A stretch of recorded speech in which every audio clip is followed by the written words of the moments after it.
July 4, 1946. On Biskupia Górka Hill, a crowd watched a state-organized event, a public execution. 11 simple wooden gallows were prepared, 4 double structures, 1 triple gallows in the center. The method was technical, efficient. Open bed trucks served as the platform, reversing into position beneath the beams. The condemned were forced onto the flatbeds. 11 people, their hands and ankles bound. Among them was Elisabeth Becker. She was 22 years old. Their faces were uncovered, no hoods. This was by design. The executioners were not state officials. They were former prisoners of Stutthof, dressed in their old striped camp uniforms. This was retribution as a social function. A signal was given. The synchronous roar of truck engines broke the silence. The drivers engaged their gears. The trucks lurched forward. The bodies dropped, and the ropes pulled taut, strangling them. The path to that rope was paved by Elisabeth's daily work. A routine in the women's section, SK3. Here, a small female staff held absolute power over thousands of lives. The central mechanism of this power was the morning roll call. How were decisions of life and death made? With a simple point of a finger. During the morning inspection, Elisabeth walked the lines of prisoners. She wore a neat uniform, in her hand a leather dog whip. Her job was to maintain order and to select those unfit for work. Weakness was a death sentence. If a prisoner moved too slowly, Elisabeth used the whip. Across the face, the back, the legs. One survivor testified about a child, beaten so severely her skin split open. The child was 10 years old. Those who fell were kicked. Those who could not rise were selected. The destination was the gas chambers. Everyone knew. The selection itself was technical, impersonal. Elisabeth would stop in front of a woman, a visual assessment, then a gesture, a pointed finger. That prisoner would step out of line. The gas chambers followed within hours. Her training to become an SS Officerin began at Stutthof. The camp opened in September 1939, one of the first built outside of Germany, a massive infrastructure project for processing human beings. 110,000 people passed through its gates. 65,000 were murdered. This figure is equivalent to the entire population of a mid-sized German city at the time, wiped out. Her indoctrination was ruthlessly efficient. She learned the hierarchy, the procedures. She was issued a uniform, a leather whip, and absolute authority over thousands of lives. Her transformation from civilian to operator took 5 weeks. But the path to Stutthof did not begin with a uniform. The ideological groundwork was laid years earlier.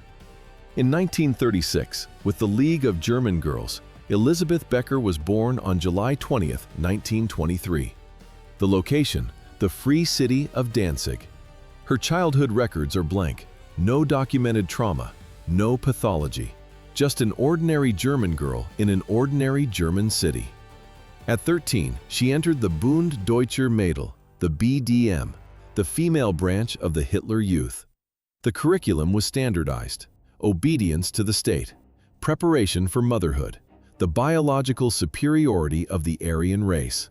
Meetings involved rhythmic, choral singing of party hymns, ideology absorbed through repetition. It was a state-sponsored production line for loyal subjects. 2 years later, the training translated into a practical life. In 1938, Elisabeth Becker was employed in Danzig as a cook. The ideology forged in Danzig required a catalyst. On September 1, 1939, that catalyst arrived. Germany invaded Poland. The Free City of Danzig was annexed. For ethnic Germans, this was not an occupation, it was unification. Elisabeth Becker adapted. In 1940, she left her kitchen post for the Davendorf firm. 1 year later, another move. In 1941, she became an agricultural assistant. This was not just farming. It was direct support for the German war economy. Every harvest was a logistical asset. Every crop grown fed a soldier on the front line. This agricultural service, the Landdienst, served a second, colder function. It was a key personnel reserve for the SS, a database of physically fit, ideologically vetted young women. For 3 years, her life was routine, labor, order. Then came 1944. By summer 1944, the Wehrmacht faced a critical manpower deficit. The camp system required guards, urgently. The SS initiated mobilization protocols, targeting a specific civilian profile: women with a documented history in the League of German Girls. Their ideological conditioning was considered a guarantee of compliance. This loyal agricultural worker became a target for recruitment. A formal summons was issued. The document was printed in a severe bureaucratic font. It was not a request. It was an assignment to the Stutthof. Could she have refused this order? Post-war judicial records are clear on this point. No German woman was ever prosecuted for declining to serve as a camp guard. Illness could be feigned. A transfer could be requested. The choice was a documented reality. She made her choice. No refusal. No sick leave. She accepted the post. On September 5, 1944, the 21-year-old reported for duty at the Stutthof concentration camp, 35 kilometers east of Danzig. In the Gdansk courtroom, Elisabeth Becker faced her judges. She smiled at the Polish guards, a casual gesture, an attempt to charm. The defendants whispered among themselves. Some laughed. The charges were for crimes against humanity. The guards were not amused. April 25, 1946, a special tribunal convenes. 13 defendants are arraigned: the camp commandant, 5 female SS guards, 6 prisoner functionaries. This was not Nuremberg. Nuremberg prosecuted the architects of the system. Gdansk prosecuted its executors, the operators, the cogs. The prosecutors presented evidence, camp records, documents, photographs of the crematoria. Then the survivors were called. One by one, they took the stand. A name is read from a list. A witness identifies the accused. The rustle of court protocols underpins their testimony. A finger points directly at Elisabeth Becker. A witness states she personally selected 30 women and children for the gas chambers. Another testifies she beat prisoners with a steel rod. On the stand, the defense for both Elisabeth Becker and 24-year-old Jenny Barkman used a universal formula: fear, the absolute terror of being shot for disobeying a command. Becker admitted to her role. She confessed to selecting at least 30 women and children for the gas chambers, but she insisted her hands were tied. How does a court legally assess the guilt of a rank-and-file perpetrator? The tribunal established that following an illegal order does not absolve personal responsibility. The prosecution dismantled the defense argument. Systematically, the defendants claimed they had no choice, that refusal meant death. But prosecutors produced a technical, documented truth from SS archives. Not one single guard had ever been executed for refusing to participate in killings. The penalty was a transfer, reassignment to another camp, not a bullet. This was not a new legal concept. The Nuremberg trials had already rejected the superior orders defense. The principle was clear: following an illegal order is not a defense. It is participation. The Gdansk tribunal formally rejected the argument of superior orders. The legal case against her was built on a single source: Elisabeth Becker's own testimony. She confessed to selecting a minimum of 30 women and children for the gas chambers. This was the official, documented number, a procedural minimum required for a conviction. Her period of service: 4 months, September 1944 to January 1945. Selection was a technical process. The barracks smelled of carbolic acid and sweat. Becker walked the rows, conducting visual inspections. A gesture, a pointed finger. The unfit were formed into a new group. Her initial claim was ignorance. She did not know their destination. The tribunal pressed. The claim collapsed. She admitted she knew. The 30 victims were a procedural minimum. The real statistic is hidden in destroyed archives.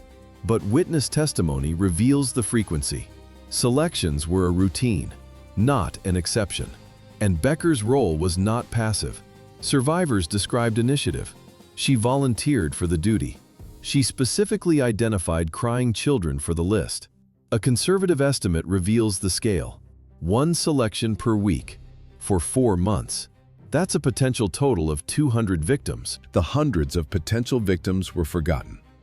On January 15, 1945, Elisabeth Becker tried to erase her past. The Red Army was advancing on Danzig. The SS evacuated Stutthof. What was the plan for the Guards? To dissolve into the civilian population. Becker discarded her SS uniform. The institutional identity was stripped away, replaced by the coarse fabric of a simple dress. She fled. The 21-year-old went home. For 3 months she hid, a civilian among civilians. The war was collapsing around her, but she was anonymous, safe. Then came April 13, 1945. Polish police arrived at her door. Someone had identified her. The attempt at social mimicry had failed. Her arrest came just 25 days before Germany's final surrender. The Stutthof trial reached its verdict, May 31, 1946. 11 defendants were sentenced to death. For Becker, the attempt at social mimicry was over. The sentence was death by hanging. She submitted a formal plea for clemency to the Polish president, Bolesław Bierut. The bureaucracy of pardon began. Paper arrived in her cell. She composed the G-gay. The Guards received the document. Her argument rested on mitigating factors: her youth, her naivety. G-gay emphasized her short term of service. G-gay claimed her actions were less severe than others, less than Steinhoff, less than Barkman. The court itself agreed. The judges issued a formal recommendation. They suggested commuting Becker's sentence. Death was disproportionate. 15 years in prison was sufficient. This recommendation went to one man, President G-gay Bierut. Bierut, however, did not operate on judicial logic alone. He evaluated cases on a political axis. The recovering Polish society demanded uncompromising acts of retribution. He read Becker's letters. G-gay considered the court's reasoning. He considered her confession. Selecting 30 people for the gas chambers, beating children with a whip. The refusal was recorded.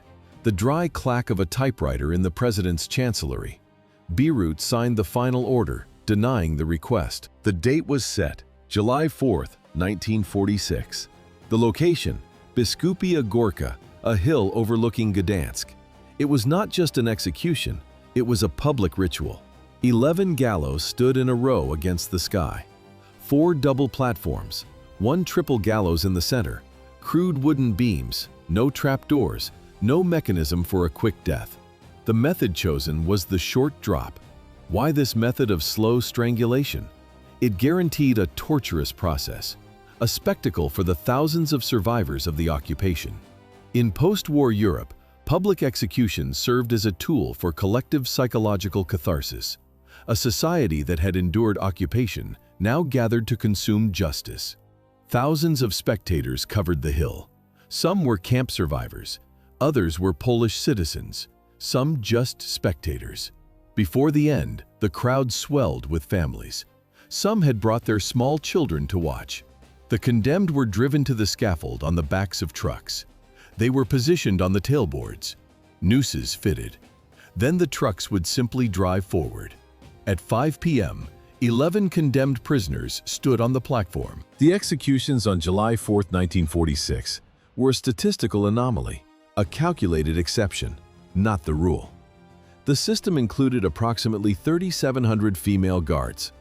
3,700. The trial at Stutthof prosecuted only 5.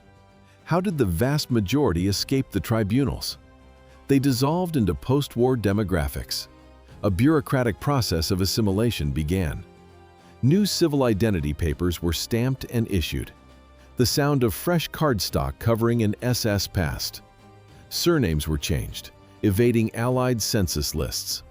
They moved into anonymous apartments. They returned to domestic life.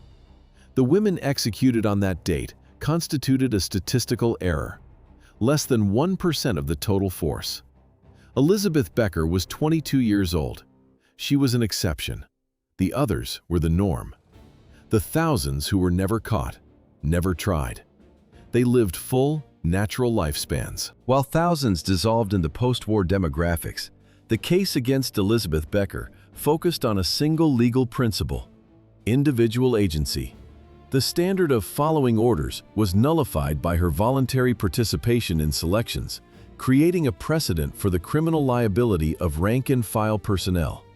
Becker's service lasted only 4 months. In that time, she personally selected at least 30 women and children for the gas chambers.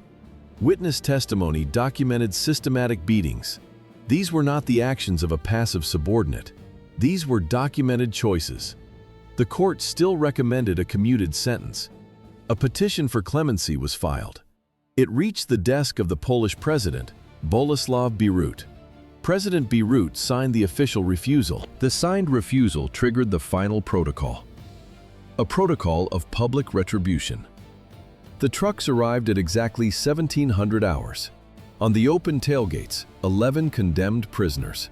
Their faces, visible to all, would be published in newspapers worldwide within days. But at this moment, they were subjects in a state-managed spectacle. Johann Pauls, the commandant, was placed at the central gallows. The 5 female guards stood in a row: Jenny Barkman, Eva Paradis, Elisabeth Becker, Wanda Klaff, Gerda Steinhoff, hands bound, legs tied. Why did the protocol require hanging the condemned without hoods? The state needed absolute visual verification. For the tens of thousands gathered, there could be no ambiguity. Official press photographers moved through the space. Their cameras documented every face. The mechanical click of shutters, a cold, repetitive sound. Each photograph was a government record, an asset for global distribution. Executioners moved methodically down the line of trucks. One prisoner, then the next. They had prepared exactly 11 simple rope nooses. The trucks pulled forward. The supports were gone. In that instant, state interest shifted from criminal justice to clinical anatomy. The mechanism of death varied. For some, a quick cervical fracture, instant unconsciousness. For others, slow asphyxiation. Jenny Barkman struggled against the rope for several seconds, conscious, strangling. Elisabeth Becker's death was faster, a clean drop, a broken neck. After a period of public display, the bodies were cut down. They were no longer prisoners. They were material. The 11 corpses were transported to the Medical University of Gdansk. An anatomy professor took possession. His students needed cadavers for dissection practice. The body of Elisabeth Becker, age 22, was used for anatomical instruction. After dissection, the remains were processed. No burial, no grave, no identity. They were officially classified as anonymous medical waste. The anatomical specimens in Gdansk belonged to a subject, a biological organism recalibrated into a system operator. The process took exactly 4 months. From September 5, 1944 to January 15, 1945, 133 days. The operational window for this transformation. The result? At least 30 documented deaths. What causes an agricultural assistant to volunteer for human selection? The systemic normalization of absolute authority. Sociologist Hannah Arendt documented this phenomenon, the banality of evil. Her thesis states genocide is not a product of monsters. It is a function of ordinary individuals making institutional choices, following protocol. The subject's trajectory is a clinical case study. At 13 years old, entry into the League of German Girls. Indoctrination becomes routine. Later, a job as an agricultural worker. The hand grips a farm tool. Then, Stutthof. The farm tool is replaced by a leather whip on the selection ramp. She did not just follow orders. The guard exceeded requirements. She beat prisoners without instruction. She volunteered for selection duty. She took a physical step forward to sort human beings for the gas chambers. The sociological phenomenon of a 22-year-old guard was translated into a permanent demographic deficit, a permanent void. For her victims, there was no future. The event on July 4, 1946, was not just an execution, it was the creation of a historical record. The public proceeding on Biskupia Górka Hill was filmed, photographed, and documented. A deliberate administrative act designed to counter systemic forgetting. This was the final entry in an accounting book of atrocities. The ledger was closed. At 22 years old, the guard became a data point in this record. Her actions were weighed against their consequences. The final calculation was clinical. It ignored pathos. It focused only on the balance sheet of loss. Her service lasted 4 months. The documented cost was 30 human lives.